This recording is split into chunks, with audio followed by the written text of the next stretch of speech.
députés, je voudrais vous informer que le bureau de l'Assemblée nationale s'est réuni ce matin afin de statuer sur la demande du président de la République.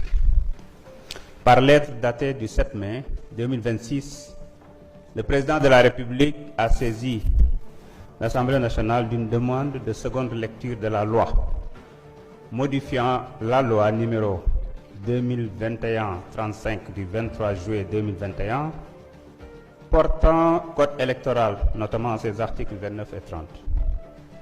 Je m'en vais vous lire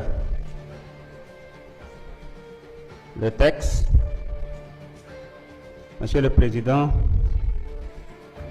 sur le fondement de la demande de nouvelle délibération, l'article 73 de la Constitution du Sénégal dispose que, dans le délai fixé pour la promulgation, le président de la République peut, par un message motivé, demander à l'Assemblée nationale une nouvelle délibération qui ne peut être refusée. Le constituant donne donc au président de la République la faculté de saisir l'Assemblée nationale pour une seconde lecture d'une loi déjà votée. Sur les motifs de la demande, deux versions différentes du texte de loi adopté par l'Assemblée nationale en séance du 28 avril 2026 m'ont été transmises.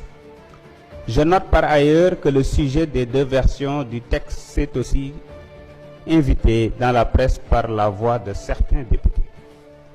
Pour lever tout équivoque et garantir la conformité du texte à promulguer à la volonté réellement exprimée par votre auguste institution, et conformément aux dispositions de l'article 73 de la Constitution précitée, je soumets le texte de la loi, de loi à une nouvelle délibération. Veuillez, Monsieur le Président de l'Assemblée nationale, agréer l'expression de ma considération distinguée.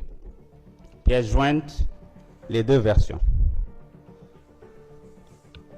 Ce qui s'est passé, c'est après le vote de la loi, maanaam bi ñu voté ba pare ci même bés bi dañu yónnee texte bi pour promulgation wala boog pour mu suivre la procédure ñu yónnee ko primature ñoom it ñu jël ko yónnee ko président. Il se trouve que aussitôt après, les services législatifs se sont rendus compte qu'une partie, en tout cas ci amendement bu ñu defoon ci commission bi am na erreur matérielle. Ñu defaraat la bonne version woo le conseil juridique du président expliquer ko mu ne ñu yónnee leen ñu boobu ñu détruire bi ñu yore su ko defee ñu considérer la bonne version.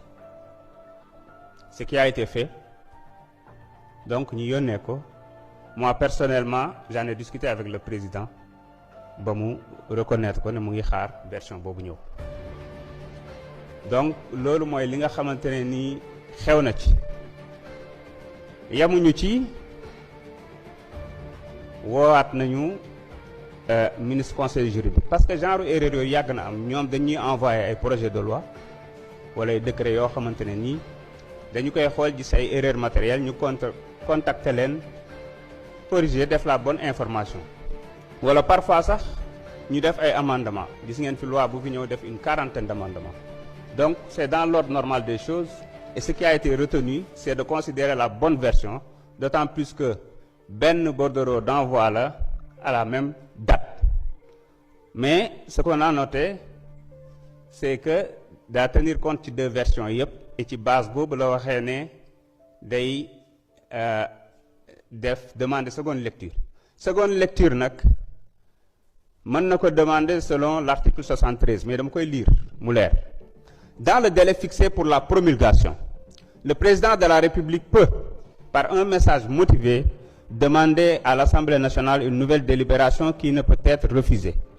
La loi ne peut être votée en seconde lecture que si les 3/5, maanaam 99 députés, des membres composant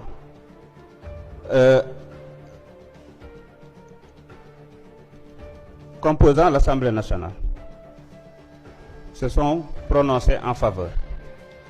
Mais mënoo ko def avant tant que délai de recours bi jeexul donc bu délai de recours bi jeexee la seule chose qui reste mooy demander seconde lecture mais ci période promulgation bi période boobu nag article 75 constitution da ko encadré ak article 93 bu suñu règlement intérieur mu ne le délai de la promulgation est suspendu jusqu'à l'issue de la seconde délibération de l'Assemblée nationale ou de la décision du Conseil constitutionnel bi nga xam ne fii amu fi yoon parce que recours amul déclarant la loi conforme à la Constitution. Dans tous les cas, à l'expiration des délais constitutionnels, la promulgation est de droit. Il y est pourvu par le président de l'Assemblée nationale.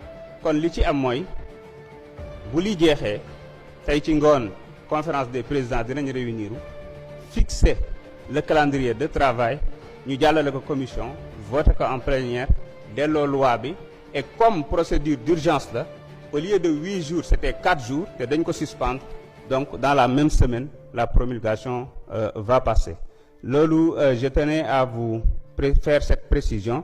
Donc la conférence des présidents se réunira aujourd'hui à 16h pour fixer les travaux de séance en commission et en plénière.